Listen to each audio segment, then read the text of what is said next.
السلام عليكم، نتمنى انكم تكونوا بخير وعلى خير. مرحبا بكم في قناه عالم محمد اسلام. اليوم ان شاء الله غنقدم لكم واحد السلطه اللي صحيه بزاف ومفيده بزاف بالبروكولي. هاد البروكولي اللي عنده في عده فوائد صحيه، وكذلك يصلح الناس ديال الرجيم اللي كيديروا الرجيم، يصلح. ومن غير رجيم هو زوين. كما كتشوفوا هاد البروكولي خضر، خصكم تاخذوه بهذا اللون الاخضر، ما يكونش صفر، حيت الا كان صفر اذا راه قديم. وهو خصو يعني يطيب او نتناولوه مع حدو كيكون خضر ما يصفرش، يعني نهار اللي نجيبوه نهار اللي ناكلو اولا لا غد ليه قبل ما تكون داك الصفوريه. بالنسبه لهاد البروكولي هذا انا سلقته في الماء والملحه، ملي سلقته مباشره حيدته من الماء الساخن ودرتو في الماء بارد باش يبقى في اللون ديالو.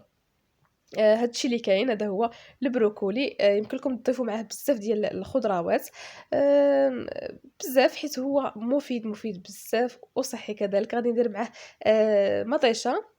هنا درت غير مطيشه صغيره، الخيار، القزبر ومعدنوس، البصل. وهنا عندي خيزو مقطع بحال هكا طويول. يمكن لكم تضيفوا بطاطا وتضيفوا اي حاجه.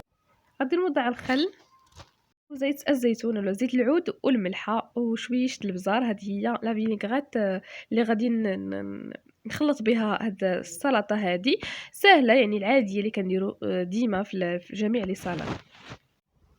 كما كتلاحظوا انا غادي نضيف شويه د البزار. يمكن لكم تستعملوه ولا يمكن لكم ما تستعملوش، اللي بغيتو. المهم الاساسيه عندي انا زيت العود والخل. بالنسبه للخل يمكن لكم تستعملوا الخل الابيض ولا الخل العادي. هنا غادي نضيف عاوتاني شويه ديال القزبر ومعدنوس. كما قلت لكم هذه هاد التتبيله هذه هي العاديه اللي كندير انا عاديا، في يعني جميع السلطات اللي كندير. كنكتفي غير بهاد هاد الفينيغرات هذه. غادي نحطوها في جنب وغادي نكمل التقطاع ديال هاد البروكولي اللي عندي.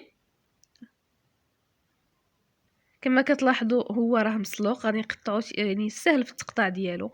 ونحاولوا اننا ما نقطعوش، يعني نخليو شويه هذاك كما هذاك الرويصات كما كنقولوا الفوقانيين يبانوا يبرزوا. ما نحاولوش اننا نقطعوهم، ونقطعوا غير داك الجدوره شي شويه، نعاودوا نحاولوا نقطعوهم كما كتلاحظوا في الصوره. وهنا نخليوهم يعني طوالين شي شويه، نحاولوا ان ما نقطعوهمش باش يبانوا لنا في السلطه وكيعطيو واحد المنظر جميل بزاف.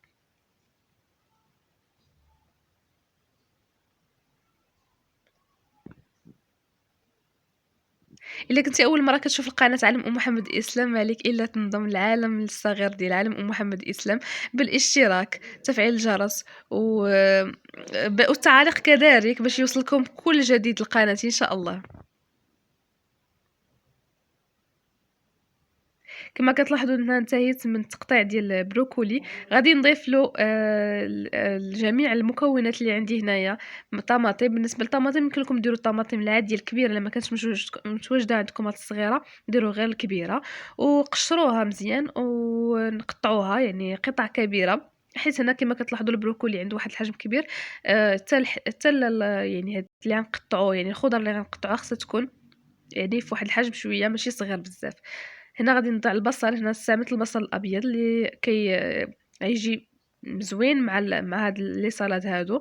وهنا خيزو هكا محكوك. يمكن لكم تضيفوا بزاف يعني بزاف الحوايج لهاد السلطه هذه. اي خضره بغيتوها يمكن لكم تضيفوها. من بعد ما وضعت جميع المكونات ديال السلطه، هنا غادي نوضع الفينيغرات اللي درت ولا التتبيله اللي درت، وغادي نخلطوها يعني بجوج ديال لي فورشيط اولا بمعلقه باش كما كتلاحظوا هنا البروكولي عندنا مسلوق، ما خصناش يعني نخلطوه بواحد الجهد. نخلطوه غير بواحد جوج معلقات باش ما يخسرش معنا الشكل ديالو اولا يتمعس. صافي هكا. بالنسبه لي انا راه سالت السلطه ديالي وضعتها في الطبسيل. ونتمنى انكم تجربوا هذه الوصفه يعني وجبه غداء بالنسبه للناس اللي كيديروا الرجيم اولا العشاء. راها مفيده بزاف. وبالنسبه للناس اللي ما كيديروش الرجيم كذلك راها مفيده لكم. ونتمنى ان هذا الفيديو تعجبكم، وما تنساوش بالتعاليق الزوينه واللايكات. اللايكات ديالكم اللي كيفرحوني بزاف، والتعاليق كذلك. مع السلامه.